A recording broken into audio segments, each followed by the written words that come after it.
Oh, how nice it is to come home to a loving family and watch TV. I hope he doesn't notice that I brought in the kitten.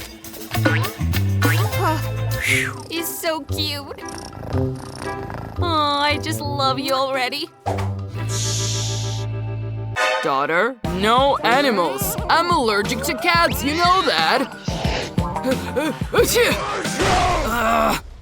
No, Daddy, please leave it alone. Oh, what a pity. I've been dreaming so much about a kitten. It's not fair.